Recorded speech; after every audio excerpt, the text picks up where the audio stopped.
Foto ini dijepret oleh Erik Prasetya pada 19 Mei 1998.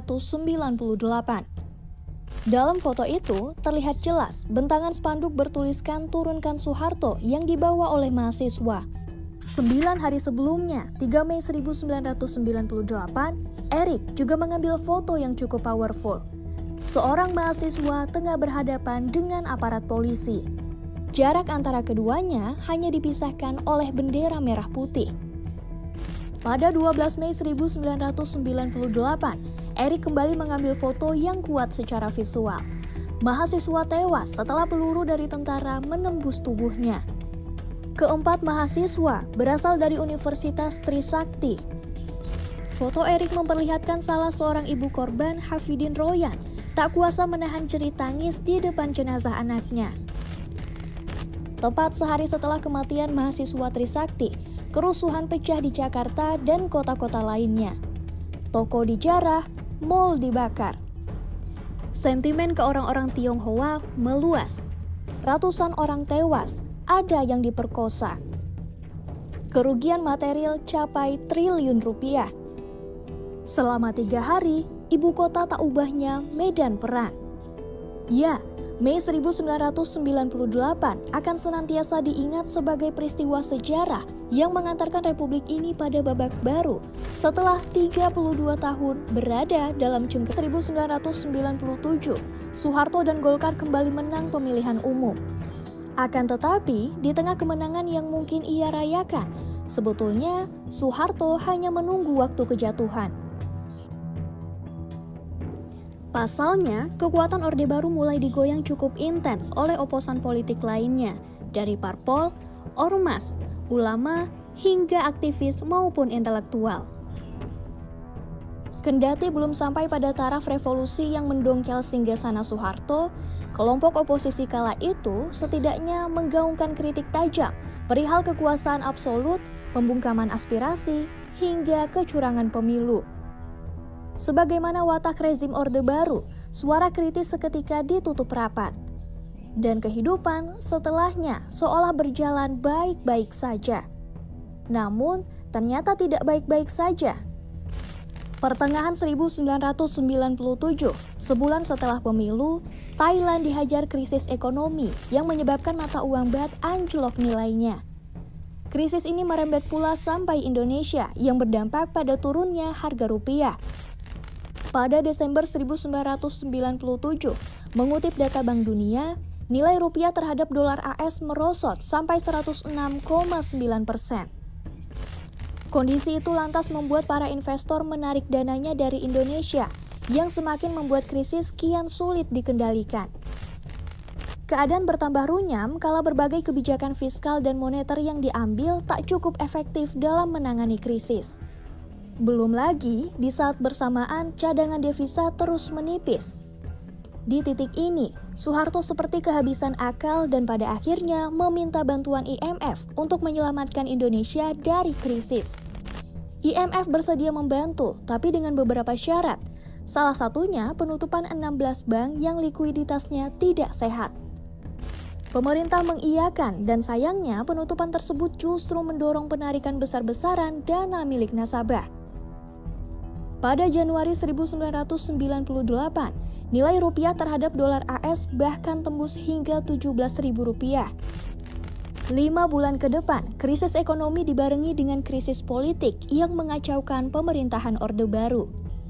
Inflasi yang tinggi, kemiskinan akut, dan kolapsnya perbankan maupun korporasi menjadi bahan bakar untuk menurunkan kekuasaan Soeharto. Jangan lupakan pula kenaikan harga sembako, kelangkaan kebutuhan sehari-hari, sampai PHK massal. Ini belum termasuk praktik culas yang dibangun Orde Baru yang hanya menguntungkan Soeharto dan kroni-kroni maupun keluarganya. Ketidakstabilan di dalam negeri lantas jadi pemandangan yang mesti dijumpai pada bulan-bulan itu. Soeharto, yang meskipun tekanan kepadanya mengalir begitu derasnya, tetap bergeming dalam singgasananya. Ia menyebut krisis ekonomi merupakan rekayasa politik dan bagian dari permainan kelompok yang tak suka terhadap pemerintahannya. Ia tak ingin mundur dan malah mencari dukungan politik ke banyak arah, dari ulama sampai militer. Pada Maret 1998, Soeharto bersama B.J. Habibie dilantik jadi presiden dan wakil presiden. Ia menjanjikan reformasi dalam tata kelola pemerintahan dengan harapan gejolak massa yang tak lagi percaya kepadanya dapat diredam. Tapi, reformasi yang ditawarkan Soeharto salah satunya memperbaiki perekonomian tak disambut oleh rakyat. Di waktu bersamaan, dukungan kepadanya kian menipis menuju lenyap ketika belasan menteri menolak masuk dalam kabinet pemerintahannya. Desakan untuk mundur pun menggema kencang, termasuk dari para loyalisnya. Dan pada akhirnya, setelah merasa tak lagi mendapat dukungan, Soeharto pada 21 Mei 1998 mengucapkan pernyataan yang disambut gegap gempita. Saya memutuskan untuk menyatakan berhenti dari jabatan saya sebagai Presiden Republik Indonesia terhitung sejak saya bacakan pernyataan ini pada hari ini, Kamis 21 Mei 1998.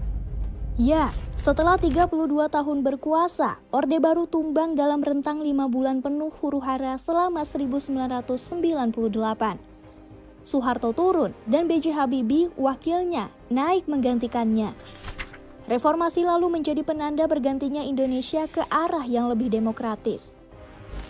Tapi, apa saja yang sudah muncul selama 25 tahun terakhir setelah reformasi 1998?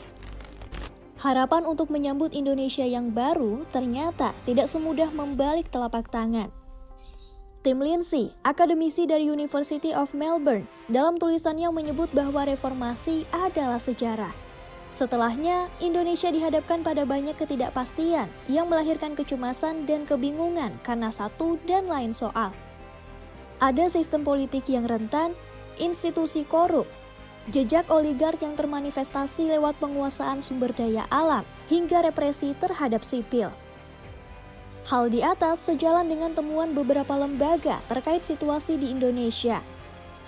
Catatan Transparency International misalnya, menempatkan Indonesia pada posisi 110 dari 180 negara dalam indeks korupsi. Nilai Indonesia turun 4 poin menjadi 34 dari tahun lalu sebanyak 38 dan menjadikannya penurunan terbesar sejak 1995. Kemudian, dari catatan Freedom House, indeks kebebasan sipil di Indonesia diberi predikat partly free atau sebagian bebas dengan skor 59 dari 100.